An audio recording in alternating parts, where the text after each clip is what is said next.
আমার কলকাতা নিউজ, কথা হবে সামনাসামনি।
যোগী রাজ্যে এবার বঙ্গের আলো জ্বলজ্বল করবে।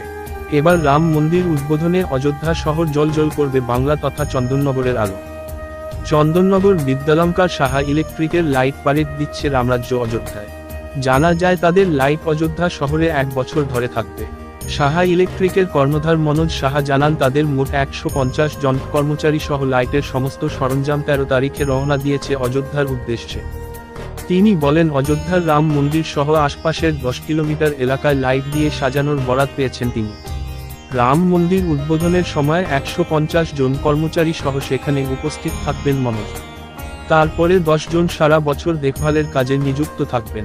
মনোজ জানান সে দীর্ঘ 5 বছর ধরে অযোধ্যার নানান অনুষ্ঠানে লাইটের বরাত পেতেন, কিন্তু এবারে একেবারে রাম মন্দির সহ 10 কিলোমিটারের বরাত পেয়ে তিনি গর্বিত।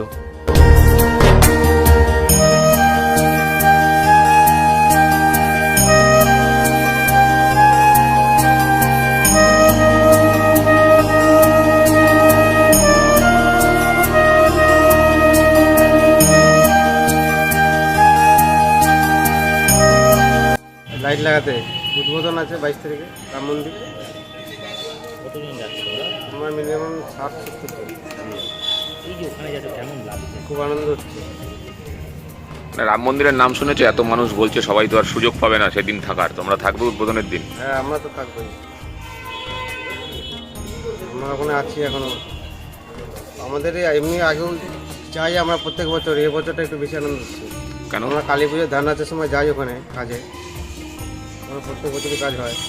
এবার বেশি আনন্দ কেন? বেশি আনন্দ, কোনো উদ্বোধন হবে, সবাই আসবে। আমাদের কন্ট্যাক্ট পেয়েছি আমরা একটা আলাদা আমাদের। তোমাদের লাইট সবাই দেখতে হবে? হ্যাঁ, সবাই দেখতে হবে, পুরো ভারতবর্ষের লোক দেখবে। কোনো টেনশন আছে মনে হয় যদি আলোর কাজ খারাপ হয়? না, আমাদের কোনো টেনশন নেই। আমরা জানি আমরা ওটা সফল করে আসবো।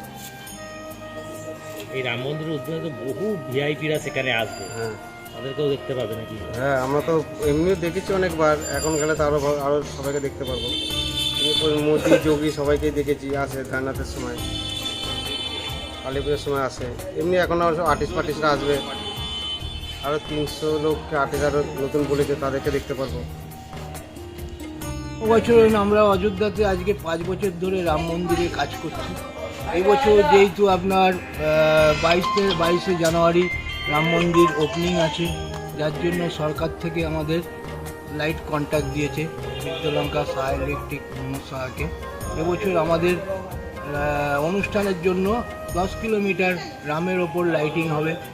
হ্যাঁ, গেট বিভিন্ন ধরনের গেট লাগানো হবে দিয়ে এই অনুষ্ঠানটা আমাদের 1 বছর ধরে লাইটিংটা থাকবে, থেকে এটাকে আমাদের করবে। কী ধরনের লাইট নিয়ে যাচ্ছেন? লাইট এবছর যেটা রাম মন্দিরে হচ্ছে টোটালটাই হচ্ছে নতুন ধরনের স্টিপের ওপরে গেট তৈরি করা হচ্ছে, লোহার খাঁচার ওপর। ওখানে গিয়ে তৈরি হবে, তৈরি হয়ে ওখান থেকেই সমস্ত লাগানো হবে, লাগিয়ে 22 তারিখে ওপেনিং করা হবে। করে এটা 1 বছর থাকবে। স্ট্রিপ টুনির সঙ্গে এমনি এদের পার্থক্য কি? দেখুন, এলইডির সঙ্গে ওইটা আলোটা উজ্জ্বল, আর এটা 1 বছর ধরে জল রোদ্দুরে থাকবে, যার জন্য এলইডিটাকে ওরা অ্যাভয়েড করে স্ট্রিপটাকে পছন্দ করেছে। মন্দিরের ভিতরে কোনো কন্টাক্ট আছে আপনার সঙ্গে? মন্দির বাইরে সমস্ত 10 কিলোমিটার এরিয়া আমাদের লাইটিং সাজানো হবে, মানে মন্দির সহ। মন্দির সহ। কতজন যাচ্ছে এখান থেকে? লেবার আমাদের যাচ্ছে এখান থেকে 150 জন। খাবার দাবার থেকে আরম্ভ করে ওয়েল্ডিংয়ের লোক, লাইট মিস্ত্রি, সমস্ত লোকজন নিয়ে আজকে আমাদের বেরোনো হচ্ছে অযোধ্যা রাম মন্দিরে। কাজ ওখানে কবে থেকে শুরু হবে? আপনার আজকে 15 তারিখ থেকে কাজ আরম্ভ হবে। 22 তারিখ তো উদ্বোধনের মধ্যে তুলতে পারবেন? সমস্ত রেডি হয়ে যাবে। এই যে এরকম একটা অযোধ্যার রাম মন্দিরের যে রামলীলার মন্দিরের স্থাপন হচ্ছে ওখানে মূর্তি, সেখানে লাইট নিয়ে যাচ্ছেন, কেমন লাগছে আপনার? আমাদের তো ভালোই লাগছে, আমাদের ভালো লাগবে, পাবলিকের ভালো লাগবে, পাবলিক ভালো চাইছে, দর্শক ভালো চাইছে, সেই জন্যই তো আমাকে নিয়ে যাচ্ছে ওখানে লাইটিংয়ের জন্য। এর আগেও তো ওখানে আলো আমি দিয়েছিলেন? 5 বছর ধরে ওখানে লাইটিং করছি। ওখানেও কিসের জন্য করেছি, দেন ওখানে? ওখানে রাম মন্দিরের জন্য অনুষ্ঠান করতে দীপাবলিতে ওখানে করেছি, চিত্রকূটে করেছি, সব জায়গাতেই এরকম আমাদের অনুষ্ঠানে লাইটিং। এই কারিগর কারা? 150 জন সবাই কি চন্দননগরের? চন্দননগর আছে, চন্দননগরের বাইরে আছে। আবারও কি সেই চন্দননগরের লাইট পাড়ি দিচ্ছে বাইরে? হ্যাঁ, সমস্ত জায়গায় যাচ্ছে। কি কি নাম আপনার? আমার নাম হচ্ছে শাহ ইলেকট্রিক অপারেটর মনোজ শাহ, বিদ্যালঙ্কা চন্দ্র। কত টাকার প্রজেক্ট এটা? এটা দেখুন, এটা আমাদের স্কোয়ার ফিট হিসেবে কাজ হচ্ছে। যত স্কোয়ার ফুট কাজ হবে তত স্কোয়ার ফুটে পয়সা পাবে। আলোগুলো কোথায়? সবই ওখানকার নাকি আপনার এখান থেকে সব যাচ্ছে? এখান থেকে সমস্ত নিয়ে যাচ্ছে, তৈরি হবে? ওখানে তৈরি হবে। তা এত কাজ যাচ্ছে, মানে এত লোড, এরপরে এই বছরটা সারা বছর কাজ করতে পারবেন অন্য এই দোকানে? নিশ্চয়ই পারবো, সেরকমভাবে আমাদের ক্যাপাসিটি আছে। 75 জন লেবার কতদিন থাকবে ওখানে? 150 জন? 200 জন থাকবে মিনিমাম, ধরে নিন 1 মাস। তারপর আবার 1 বছরের জন্য আলাদা লোক থাকবে, তারা মেনটেন্স করবে আমাদের। ওখানে কতজন থাকবে? 10 জন মতো থাকবে মেনটেন্সের জন্য 1 বছর। পুরোটাই আপনার কন্ট্যাক্ট? পুরোটাই আমাদের।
আমার কলকাতা নিউজ, কথা হবে সামনাসামনি।